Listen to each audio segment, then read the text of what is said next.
नमस्कार दोस्तों, मैं हूं आपका दोस्त Ganesh Parmar. GK official classes में आपका स्वागत है। आज से हम पढ़ने वाले हैं एक नया चैप्टर। आज हमारा जो चैप्टर रहेगा वो मध्य प्रदेश का अपवा तंत्र रहेगा। ठीक है, इससे पहले हमने मध्य प्रदेश के पर्वतों के बारे में विस्तार से अध्ययन किया है। मध्य प्रदेश के जो जो भी पर्वत है उनके बारे में, पर्वत शिखर और उन पर्वत श्रेणियों के अंतर्गत आने वाली चोटियों के बारे में भी मैंने आपको बताया है। और पर्वतों की स्थिति कहाँ कौन सा पर्वत स्थित है ये भी मैंने आपको बताया।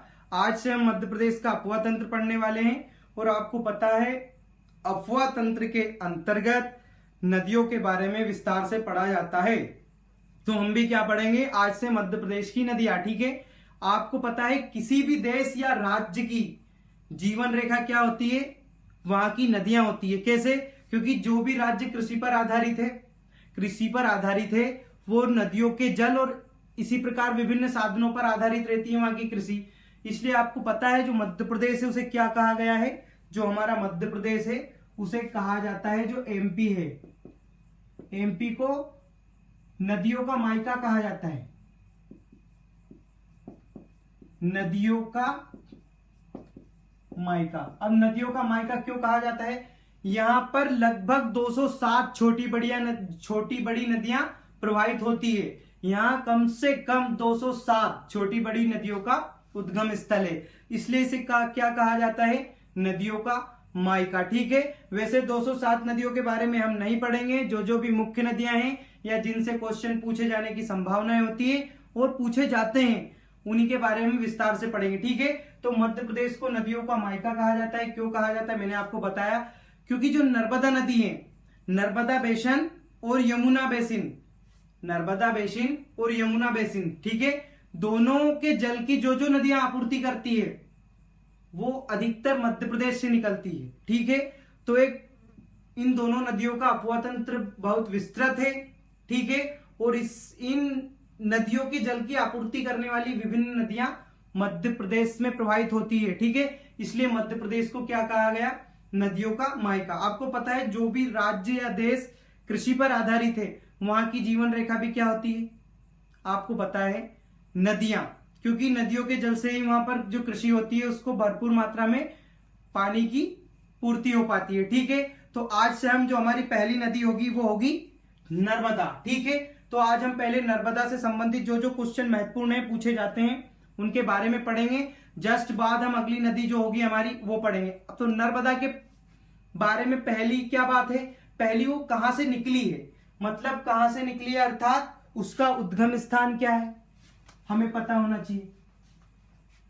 तो जो हमारी नदी है नर्मदा नदी, ये जो मैंने दर्शाई है ये है नर्मदा नदी। आपको पता है नर्मदा नदी कहां से निकलती है? यहां से। अब यहां कहां से? तो यहां क्या है? अनूपपुर। ठीक है, अनूपपुर के कहां से? अमरकंटक से। ठीक है, अनूपपुर के अमरकंटक से। अमरकंटक मेकाल मैंने बताया था आपको, जो मध्य प्रदेश के पर्वत पढ़ रहे थे, एक सतपुड़ा की एक श्रेणी मैंने बताई थी आपको, अमरकंटक मेकाल श्रेणी। ठीक है, तो वहीं से अमरकंटक से निकलती है। अमरकंटक से निकलकर, अमरकंटक आपको पता है अनूपपुर जिले के अंतर्गत आता है। ठीक है, अब अमरकंटक से निकलकर तो अब कहां जाती है? ढिंडोरी। ठीक है, ढिंडोरी जाती है, यहां पर ढिंडोरी आ जाता है। ढिंडोरी इसके बाद वहीं मंडला है। ठीक है, अनूपपुर, ढिंडोरी, मंडला, वहीं से जबलपुर निकल जाती है। ठीक है, आगे जो जिला आता है वो कौन सा जिला आता है? जबलपुर जिला आता है। ठीक है, जबलपुर के बाद कौन सा जिला आता है? नरसिंहपुर। ठीक है, नरसिंहपुर के बाद ये प्रवेश कर जाती है होशंगाबाद में। ठीक है, होशंगाबाद में प्रवेश करने के बाद आगे जैसे जैसे आगे बढ़ती है हरदा निकल जाती है। ठीक है, खंडवा, खरगोन, कुछ धार में भी बहती है, कुछ किलोमीटर धार में भी प्रवाहित होती है। ठीक है, धार के बाद ये बड़वानी में निकल जाती है और अलीराजपुर होते हुए ये महाराष्ट्र में प्रवेश कर जाती है। ठीक है, महाराष्ट्र के बाद गुजरात में इसका अवसान हो जाता है। ये गुजरात के अंतर्गत यहां पर मिल जाती है। जैसे कहां मिल जाती है मैं आपको भारत के नक्शे में समझा दूं ये किस प्रकार से होगी।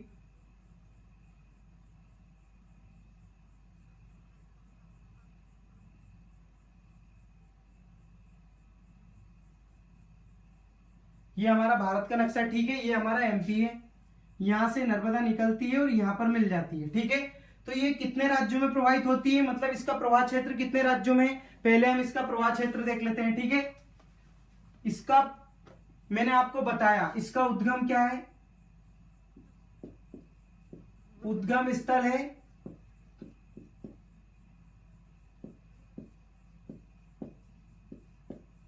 अमरकंटक। ठीक है, अमरकंटक जो कि कहां है, अनूपपुर जिले में। अनूपपुर जिला मध्य प्रदेश का एक जिला है जो कि शहडोल संभाग के अंतर्गत आता है। ठीक है, उसके बाद औशान,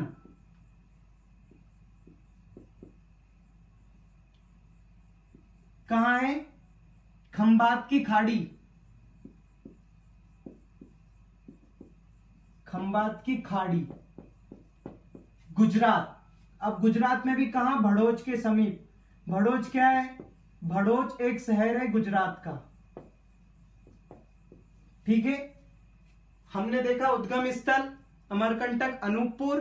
ठीक है, अवसान मतलब जहां पर वो मिल जाती है समुद्र में या किसी अन्य नदी में, तो अन्य नदी में तो नहीं मिलती है, वो डायरेक्टली मिल जाती है समुद्र में। तो कहां, खंबात की खाड़ी, खंबात की खाड़ी जो कि भड़ोज गुजरात के पास। तो अभी 3 राज्यों में बहती है, तो इसका जो प्रवाह क्षेत्र है, प्रवाह क्षेत्र 3 राज्यों में, 3 राज्यों में फर्स्ट कहां है, जहां से निकलती है, तो कहां से निकलती है, एमपी से निकलती है। ठीक है, एमपी के बाद ये महाराष्ट्र में प्रवेश करती है। महाराष्ट्र में इसका प्रवाह क्षेत्र सबसे कम है, सबसे ज्यादा एमपी में और सबसे कम महाराष्ट्र में। जस्ट बाद ये गुजरात में प्रवेश कर जाती है, गुजरात में। ठीक है, जैसे ये महाराष्ट्र में कुछ किलोमीटर प्रवाहित होगी और गुजरात में प्रवेश कर जाएगी। ठीक है, गुजरात में अब सबसे कम ये कहां बहती है, महाराष्ट्र में, और सबसे अधिक बहती है ये 1077 किलोमीटर। कहां पर बहती है ये, एमपी में। अब 1077 किलोमीटर एमपी में बहती है, तो कुल लंबाई इसकी क्या है, तो इसकी कुल लंबाई कितनी है, कुल लंबाई है इसकी 1312 किलोमीटर, या इसे आप डायरेक्टली याद करने के लिए सबसे अच्छा है 1312 किलोमीटर। 1312 किलोमीटर ये केएम है। ठीक है, ये भी केएम है। ठीक है, क्या क्या याद किया हमने देखा उद्गम स्थल अमरकंटक अनूपपुर, सेकेंड अवसान जहां पर ये मिलती है, समाप्त हो जाती है। ठीक है, खंबात की खाड़ी, ये खंबात की खाड़ी भड़ोज के समीप गुजरात में। ठीक है, आपको पता है खंबात की खाड़ी कहां पर है। ठीक है, मैंने आपको भारत की खाड़ियां भी बताई थी, गल्फ। ठीक है, प्रवाह क्षेत्र आपको पता है 3 राज्यों में बहती है। कौन कौन से राज्य हैं, 3, एमपी, महाराष्ट्र और गुजरात। ठीक है, ये प्रवाह क्षेत्र हो गए। अब सबसे अधिक मध्य प्रदेश में इसका प्रवाह क्षेत्र, सबसे कम है महाराष्ट्र में, सबसे कम महाराष्ट्र में, और मध्य में कहा है गुजरात। मतलब पहले पे एमपी आएगा, सेकंड पे गुजरात आएगा और थर्ड पे महाराष्ट्र आएगा। ठीक है, एमपी में 1077 किलोमीटर बहती है। ठीक है, इसकी जो लंबाई एमपी के अंतर्गत है वो 1077 किलोमीटर। ठीक है, जस्ट बाद इसकी लंबाई, टोटल लंबाई है इसकी 1312 किलोमीटर या 1312 किलोमीटर। अगली बात क्या है, अगली चीज देखते हैं, इसके क्या क्या उपनाम है वो भी पता होना चाहिए हमें। इसके क्या क्या उपनाम है, सबसे पहले तो उपनाम से पहले हम एक चीज देखेंगे, भारत की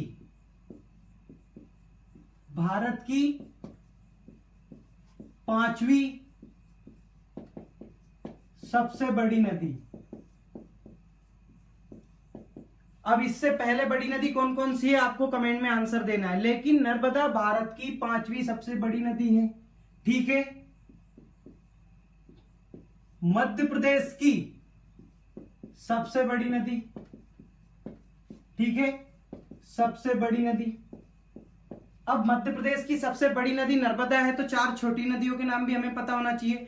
तो सबसे पहला नर्मदा सबसे बड़ी है, क्या है, नर्मदा सबसे बड़ी है। उसके बाद आती है चंबल, चंबल के बाद आती है सोन, और सोन के बाद आती है ताप्ती। ठीक है, तो मध्य प्रदेश की सबसे बड़ी नदी कौन सी है, नर्मदा है, जस्ट बाद चंबल है, सोन है, उसके बाद ताप्ती है। तो मध्य प्रदेश की जो 4 सबसे बड़ी नदियां हैं उनका क्रम इस प्रकार होगा। ठीक है, अब आपको पता है ये 13-12 है, लेकिन इनकी जो लंबाई है वो मैं आपको जब इनके बारे में विस्तार से पढ़ाऊंगा तब बताऊंगा, ठीक है। अब हम नर्मदा के क्या, नर्मदा पढ़ रहे थे, तो नर्मदा के उपनाम, नर्मदा के उपनाम क्या क्या है, उपनाम हमें पता होना चाहिए ना, क्या क्या है नर्मदा के उपनाम, पता होना चाहिए आपको भी, ठीक है। मध्य प्रदेश की जीवन रेखा, मध्य प्रदेश की जीवन रेखा कहा जाता है इसको, मध्य प्रदेश की जीवन रेखा कहा जाता है। सेकंड क्या है, सेकंड आपको पता होना चाहिए, इसे सोगो देवी कहा जाता है, सोगो देवी, ठीक है। संकरी भी इसी का नाम है, ठीक है। क्या क्या नाम बताए मैंने, मध्य प्रदेश की जीवन रेखा क्यों कहा जाता है आपको पता है, सोगो देवी भी कहा जाता है इसको, ठीक है। शंकरी भी इसी का नाम है, रेवा भी इसी का उपनाम है, अन्य और भी कई नाम है इसके, ठीक है। तो आपको ये नाम पता होना चाहिए, क्या क्या, मध्य प्रदेश की जीवन रेखा भी नर्मदा को कहा जाता है, सोगो देवी भी नर्मदा का नाम है, शंकरी भी नर्मदा का नाम है, और रेवा भी नर्मदा का नाम है। तो इतनी बात आपको नर्मदा के बारे में पता होना चाहिए, ठीक है। अब हम क्या देख लेते हैं, नर्मदा के अंतर्गत आने वाले विभिन्न जलप्रपात, नर्मदा कौन कौन से जलप्रपात का निर्माण करती है और कहां कहां वो स्थित है, ये भी हमें पता होना चाहिए, ठीक है। आपको पता है नर्मदा जब निकलती है तो कहां से निकलती है, अनूपपुर से निकलती है, अनूपपुर अमरकंटक से निकलती है। तो अनूपपुर में ये 2 जलप्रपात का निर्माण करती है, अनूपपुर के अंतर्गत 2 जलप्रपात कौन कौन से, कपिलधारा,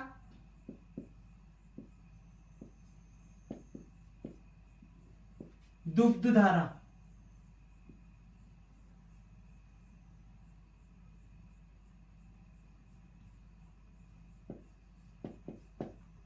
ठीक, कपिलधारा और दुग्धधारा। दूसरा ये प्रवेश करती है जबलपुर में, जबलपुर में भी एक जलप्रपात का निर्माण करती है, कहां है, जैसे अनूपपुर में 2 जलप्रपात का निर्माण कर दी, कपिलधारा और दुग्धधारा, अनूपपुर से ये आती है जबलपुर में, जबलपुर में फिर एक का निर्माण करती है, उसका नाम है भेड़ाघाट के पास, भेड़ाघाट के पास ये जिस जलप्रपात का निर्माण करती है उस जलप्रपात का नाम है धुआंधार, ठीक है, धुआंधार उसका नाम है। अब और कुछ और जलप्रपात के निर्माण भी करती है, कौन कौन से वो जलप्रपात के नाम आपको पता होना चाहिए, ठीक है, बताइए नाम।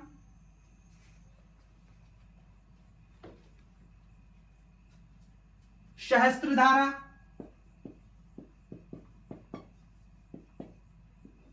ठीक है, सहस्त्रधारा महेश्वर में आता है, ये आपको पता होना चाहिए, ठीक है। अगले और है 2, आपको पता है हंडिया, हंडिया नर्मदा किनारे एक शहर है हंडिया, और बड़वा,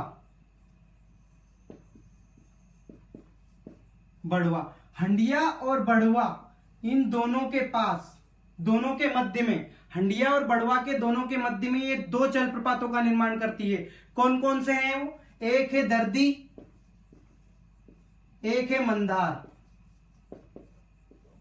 ठीक है। तो ये जो दर्दी और मंदार है ये हंडिया और बड़वा के मध्य में, दोनों के मध्य में, ठीक है, 2 जलप्रपातों का निर्माण करती है, कौन कौन से, दर्दी और मंदार। तो ये मुख्य कितने जलप्रपात है, कपिलधारा, दुग्धधारा, धुआंधार, सहस्त्रधारा, दर्दी, मंदार, इस प्रकार ये 6 जलप्रपातों का निर्माण करती है। ऐसे बहुत सारे जलप्रपात है छोटे, लेकिन मुख्य बड़े जलप्रपात कितने हैं, 6, तो इनके नाम आपको अच्छे से पता होना चाहिए, ठीक है। अगली चीज क्या है नर्मदा के बारे में, अगली चीज भी हम देख लेते हैं। अब हम इसकी सहायक नदियों के बारे में पढ़ लें, कौन कौन सी सहायक नदियां हैं, ठीक है। सहायक नदियां कौन कौन सी है, सहायक नदियां में आपको पता है जो सहायक नदियां होती है दो भागों में विभाजित होती है, एक तो क्या दाएं तट पर मिलने वाली, एक हो जाती है बाएं तट पर मिलने वाली। तो हम सबसे पहले देख लेते हैं जब नदी यूं प्रवाहित होगी तो सबसे ऊपर जो ऊपर से मिलेगी, उत्तर दिशा से मिलेगी, वो कौन सी हो जाएगी? दायां तट। और जो इधर से मिलेगी, जैसे कोई नदी इसमें इधर से मिल रही है तो ये दाएं तट से मिल रही है, कोई नदी इधर से मिल रही है तो बाएं तट वाली हो जाएगी। ठीक है, तो हम पहले देख लेते हैं दाएं तट से ऊपर से मिलने वाली नदियां। अब ऊपर से डायरेक्टली भी कह सकते हैं, क्योंकि जो नर्मदा है वो मध्य प्रदेश को उत्तरी और दक्षिणी दो भागों में विभाजित कर देती है। कैसे? जैसे ये नर्मदा निकली, ऊपर का भाग उत्तरी भाग, नीचे का भाग दक्षिणी भाग। ठीक है, तो उत्तरी भाग मतलब ऊपर से मिलने वाली नदियां, अर्थात दाएं तट से मिलने वाली नदियां, और जो नीचे से मिलती है वो बाएं तट से मिलने वाली नदियां। ठीक है, तो हम सबसे पहले देखेंगे दाएं तट से मिलने वाली नदियां। ठीक है, दाएं तट से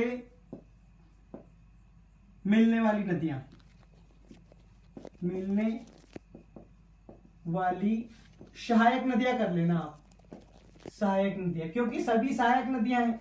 इसमें आपके दो क्वेश्चंस कंप्लीट हो जाएंगे। कौन सा? एक तो मध्य प्रदेश नर्मदा की सहायक नदियां, तो दाएं तट पर मिलती है वो भी सहायक नदियां है, बाएं तट पर मिलती है वो भी सहायक नदियां है। और एक क्या हो जाएगा? अलग अलग तटों पर मिलने वाली नदियां। तो दो प्रकार से इस टाइप से क्वेश्चन पूछे जाते हैं। ठीक है, आपको पूछा जाएगा कि निम्न में से मध्य प्रदेश की दायां तट पर मिलने वाली नदियां कौन सी है, नदी कौन सी है? तो 3 नदी उसमें बाएं तट वाली होगी और एक दाएं वाली, तो दाएं वाली पर आपको करना है। ठीक है, तो क्या क्या है देखना। फर्स्ट कौन सी है? फर्स्ट है हिरण, सेकेंड है कोजर, कोजर को कोनर कर लेना। ठीक है, कोनर। तीसरी है हथनी, चौथी है तिंदोनी, पांचवी है मान, छठी है बरना, सातवीं है ऊटी। इस प्रकार और भी बहुत छोटी छोटी नदियां हैं, इस प्रकार और भी बहुत छोटी छोटी नदियां हैं, लेकिन हमको तो मुख्य नदियां देखनी है। अगर ऐसे नदियां देखेंगे तो कितनी नदियां? 207 नदियां हैं, पूरा साल नदियों में निकल जाएगा। लेकिन हमें मुख्य नदियां देखनी है, जहां से प्रश्न के आने की संभावनाएं होती हैं। ठीक है, अब हम क्या देख लेते हैं। हमने दाएं तट से मिलने वाली नदियां देख ली, मतलब ऊपर से जो नदियां मिलती है वो देख ली। अब हम नीचे से कौन कौन सी नदियां मिलती है वो भी देख लेते हैं। ठीक है, तो अभी हमने देखी दाएं तट से मिलने वाली नदियां, अब हम देखेंगे बाएं तट से मिलने वाली नदियां। बाएं तट पर, बाएं तट पर कौन कौन सी नदियां मिलती है? नंबर 1 है बरनार, नंबर 2 है छोटी तवा, नंबर 3 है शेर, गोई, बंजर, कुंदी, सकर, तवा, दूधी, गंजाल और आदि प्रमुख नदियां। ठीक है, आदि प्रमुख नदियां। ठीक है, कितने सारे क्वेश्चन हमने कंप्लीट कर लिए। हमने क्या क्या देखा? हमने पहले देखा दाएं तट पर मिलने वाली नदियां। ठीक है, दाएं तट पर मिलने वाली नदियां। जस्ट बाद हमने देखा बाएं तट पर मिलने वाली नदियां। तो ये आपको रटना होगा। मैं कोई भी चीज आपको डायरेक्ट नहीं रटवाऊंगा या कोई ट्रिक भी नहीं बताऊंगा। मैं आपको हर चीज समझा रहा हूं, यहां पर आपको समझना है। ठीक है, अब हमें क्या देखना है? अब हमको देखना है कुछ परियोजनाएं होगी इस पर, नर्मदा नदी पर स्थित कुछ मुख्य परियोजनाएं कौन कौन सी है वो हमें पता होना चाहिए। ठीक है, कौन कौन सी परियोजनाएं पहले हम देख लेते हैं। परियोजनाएं, ठीक है,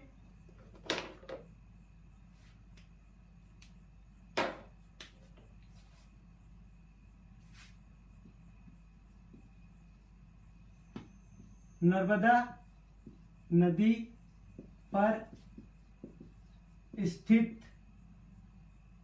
परियोजना, परियोजनाएं या बांध। ठीक है, वैसे ये जल विद्युत परियोजना है या सिंचाई परियोजना है, इसके बारे में आप जब मध्य प्रदेश की विभिन्न परियोजनाएं पढ़ेंगे तो आपको विस्तार से बताऊंगा, कोई दिक्कत नहीं। अभी हमें देखना है नर्मदा पर स्थित विभिन्न परियोजनाएं। अब वो परियोजनाएं कहाँ हैं, कहां पर स्थित है, ये भी हमें पता होना चाहिए। आपको पता है इंदिरा सागर और सरदार सरोवर। ठीक है, क्या क्या है? इंदिरा सागर,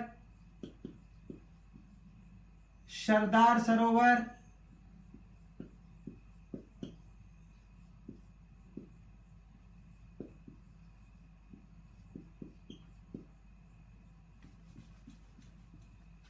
ओकारेश्वर,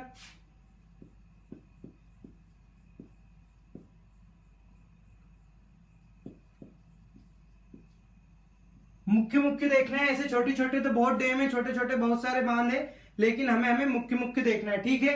तो हमने देखा इंदिरा सागर, सरदार सरोवर, ओमकारेश्वर। आपको पता है इनमें से कौन सी, ये जो है ये दो तो एमपी में है, ये इंदिरा सागर है, इंदिरा सागर है इसका पूरा नाम, ठीक है, इंदिरा सागर। अब इसकी स्थिति कहां है आपको पता होना चाहिए, कहां पर ये स्थित है, ठीक है।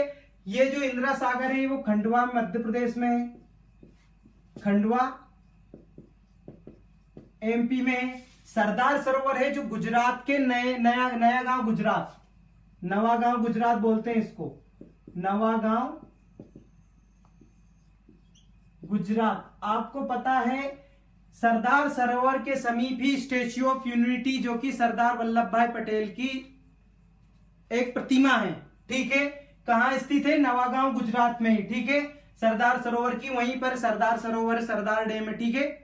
अगली क्या है, ओमकारेश्वर। ओमकारेश्वर भी आपको पता होना चाहिए, ये भी खंडवा के अंतर्गत आती है, ठीक है। महेश्वर, सॉरी नहीं है, ओमकारेश्वर भी खंडवा में ही है, ठीक है। खंडवा छोटी परियोजना है, कोई ज्यादा मुख्य बात नहीं है। और उसके बाद एक परियोजना है महेश्वर परियोजना, महेश्वर परियोजना जो कि खरगोन में है, खरगोन का जो शहर है महेश्वर उस पर स्थित है।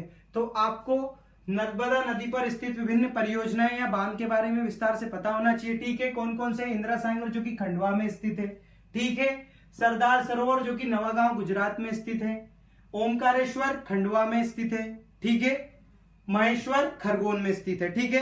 अभी हमने क्या देखी, हमने बांध देखे, परियोजनाएं देखी। अब हम देखेंगे नर्मदा नदी पर स्थित विभिन्न शहर कौन कौन से हैं, ठीक है। वैसे विभिन्न बहुत सारे जिलों में बहती है, लेकिन उन जिलों के मुख्य शहर कौन कौन से हैं ये आपको पता होना चाहिए, कौन कौन से शहर हैं, ठीक है, कौन कौन से शहर है। अब हमें देखने हैं शहर। नर्मदा के किनारे पर स्थित नगर। अब हम नर्मदा नदी के किनारे पर स्थित विभिन्न नगर देखेंगे। सर्वप्रथम एक नगर है यहां पर, कौन सा, अमरकंटक।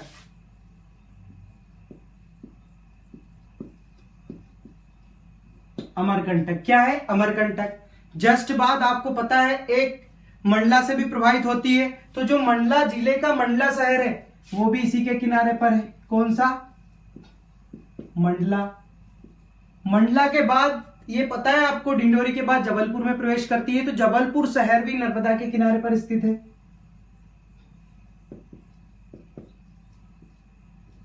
जबलपुर के बाद आपको पता होना चाहिए कौन सा शहर आता है जबलपुर के बाद, या कौन सा जिला, नरसिंहपुर,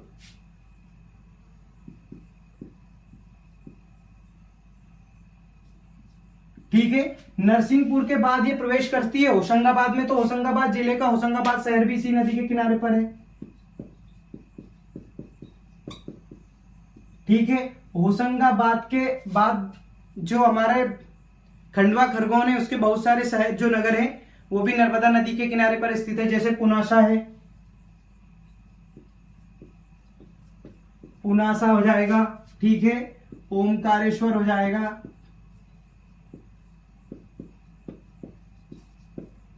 मंडलेश्वर हो जाएगा,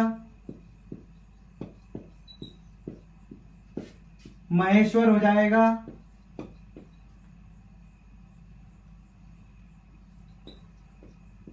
मंडलेश्वर, महेश्वर।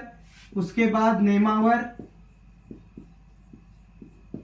हंडिया, हंडिया के बाद ये प्रवेश कर जाती है बड़वा, झाबुआ,